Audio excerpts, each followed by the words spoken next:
Centre के। तो क्या आपको पता है अब घर बैठे ही आधार कार्ड पर मोबाइल नंबर को लिंक करना पॉसिबल हो चुका है। एक्चुअली सभी आधार कार्ड धारकों को यूआईडीआई की तरफ से एक बड़ी राहत मिल चुकी है। यूआईडीआई ने अपने एक नए एप्लीकेशन के माध्यम से घर बैठे बिना आधार सेंटर के मोबाइल नंबर आधार कार्ड पर लिंक करना शुरू कर दिया है। आज का ये एपिसोड आप सभी के लिए काफी इंपोर्टेंट होने वाला है, काफी खास होने वाला है, तो इस वीडियो में लास्ट तक मेरे साथ बनी रहिएगा। आप अपने मोबाइल फोन के प्ले स्टोर से आधार के इस एप्लीकेशन को यहाँ से इंस्टॉल करके ओपन कर लेंगे। अब यहाँ पे अलाउ करने के लिए बोला जाएगा, इसको अलाउ कर दीजिए। अब इसके बाद डिस्कवर की फीचर्स वाले इस ऑप्शन पर क्लिक करेंगे। अब इसको 1 2 3 बार आप इसको नेक्स्ट कर दीजिए। अब एंटर आधार नंबर वाले ऑप्शन पर क्लिक करेंगे। अब इसके बाद I am ready with my Aadhaar वाले इस ऑप्शन पर क्लिक करेंगे। अब यहाँ पर आपको आपके आधार कार्ड के नंबर को एंटर करके कंटिन्यू करना है। कंटिन्यू करने के बाद अब आप इसको प्रोसीड कर दीजिए। अब इसके बाद यहाँ पर आपको आपका सिम कार्ड चूज करना होगा। अब देखो यहाँ पर इस एप्लीकेशन की एक बहुत अच्छी बात ये भी है कि इस एप्लीकेशन पर ये जरूरी नहीं है कि आप आपके आधार कार्ड के रजिस्टर्ड नंबर से यहाँ पे लॉगिन करोगे। आप इस एप्लीकेशन पर किसी अदर नंबर के थ्रू भी रजिस्ट्रेशन कर सकते हैं। तो यहाँ पर मैंने अपना ये सिम कार्ड चूज कर लिया है। अब यहाँ पर हम सेंड एसएमएस वाले ऑप्शन पर क्लिक करेंगे। अब यहाँ पर इस आपके नंबर को वेरीफाई करने के लिए आपके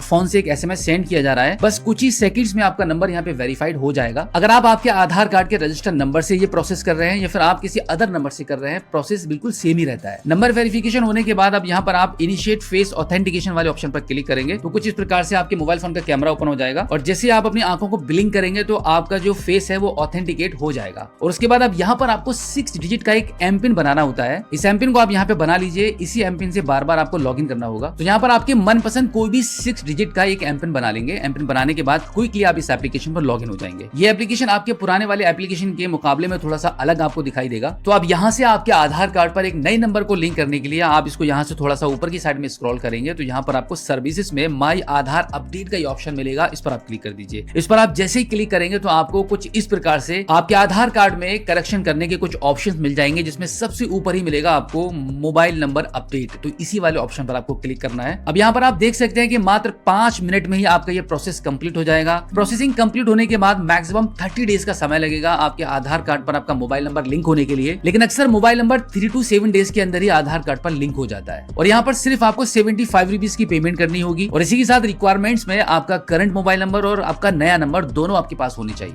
आपका पहले से जो आधार कार्ड पर मोबाइल नंबर लिंक है उस पर भी एक ओटीपी जाएगा और आपके नए नंबर पर भी ओटीपी जाएगा। उसके बाद आपका फेस ऑथेंटिकेशन होगा, फिर आप पेमेंट करेंगे और आपका प्रोसेस कंप्लीट हो जाता है। तो अब इसके लिए आप यहाँ पे कंटिन्यू वाले बटन पर क्लिक करेंगे। कंटिन्यू करने के बाद अब आप यहाँ पे देखेंगे आपके आधार कार्ड के रजिस्टर्ड नंबर पर ओटीपी गया हुआ है। उस ओटीपी को आप यहाँ पे एंटर करेंगे और सबमिट कर देंगे। सबमिट करने के बाद अब यहाँ पर आपको आपके आधार कार्ड का रजिस्टर्ड नंबर शो हो जाएगा। अब आप अपने आधार कार्ड में जिस भी नए नंबर को लिंक करना चाहते हैं उस नंबर को यहाँ पर आप एंटर करेंगे एंड देन यहाँ पे सेंड ओटीपी वाले ऑप्शन पर आप क्लिक कर देंगे। अब आपके इस नए नंबर पर यूआईडीआई से ओटीपी जा चुका है। इस ओटीपी को आप यहाँ पे एंटर करेंगे और वेरीफाई करेंगे। अब देखो ओटीपी आपका वेरीफाइड हो चुका है। अब यहाँ पर आपको आगे प्रोसीड करने के लिए फेस ऑथेंटिकेट करना होगा। तो यहाँ पर आप फेस ऑथेंटिकेट वाले ऑप्शन पर आप क्लिक कर देंगे। अब इसके बाद टर्म्स एंड कंडीशन के इस बॉक्स पर टिक करेंगे और प्रोसीड कर देंगे। प्रोसीड करने के बाद कुछ इस प्रकार से आपके मोबाइल फोन का कैमरा ओपन हो जाएगा। आपको यहाँ पर अपना फेस प्रॉपर वे में अपनी आईज को ब्लिंक करके स्कैन कराना होता है और जैसे ही आपका फेस यहाँ पे स्कैन होगा आपका फेस ऑथेंटिकेशन सक्सेसफुल हो जाएगा। फेस ऑथेंटिकेशन सक्सेसफुल होने के बाद अब यहाँ पर आपको 75 रुपीज की पेमेंट करनी होती है। अब आप रज़ोर पे के थ्रू पेमेंट करने के लिए कंफर्म एंड पे वाले ऑप्शन पर क्लिक करेंगे। अब आप पेमेंट गेटवे के पेज पर आ चुके हैं जहां पर आपको पेमेंट करने के लिए मल्टीपल ऑप्शंस मिलते हैं। यहाँ पे आप UPI, debit card, credit card, net banking किसी भी तरीके से पेमेंट कर सकते हैं, लेकिन आपके लिए इजी रहेगा यूपीआई के माध्यम से पेमेंट करना। तो यहाँ पर हम यूपीआई वाले ऑप्शन को चूज करके फटाफट हम यूपीआई से पेमेंट कर देते हैं। एक बार जैसे ही हमारी पेमेंट सक्सेस होगी, पेमेंट सक्सेस होने के बाद अब यहाँ पर आप देख सकते हैं आपके आधार कार्ड पर आपके नए नंबर को लगाने की जो रिक्वेस्ट है वो सक्सेसफुली सबमिट हो जाएगी। अब यहाँ पर आप डाउनलोड एक्नॉलेजमेंट वाले ऑप्शन पर क्लिक करके अपनी रिसिप्ट भी डाउनलोड कर सकते हैं और फिर कुछ इस प्रकार से आपके मोबाइल फोन की स्क्रीन पर ये रिसिप्ट ओपन हो जाएगी जहां पर आपको एक एसआरएन नंबर मिलता है। इस नंबर के माध्यम से कभी भी आप अपने इस एप्लीकेशन का स्टेटस चेक कर पाएंगे। तो बिल्कुल इसी प्रकार से घर बैठे मोबाइल फोन के माध्यम से बिना आधार सेंटर के ही अपने आधार कार्ड पर अपने एक नए नंबर को आप लिंक कर पाओगे। सो आई होप अब आप अच्छे से समझ गए होंगे कि इस नए एप्लीकेशन के माध्यम से आप अपने आधार कार्ड पर अपने नंबर को कैसे लिंक करेंगे। अब देखो इस वीडियो को देखने के बाद इस वीडियो को अपने तक मत रखना, दूसरों तक जरूर पहुंचाना और अगर आपका अभी भी कोई सवाल है तो इस एपिसोड के एंड में आप हमें फीडबैक के माध्यम से जरूर बताइए।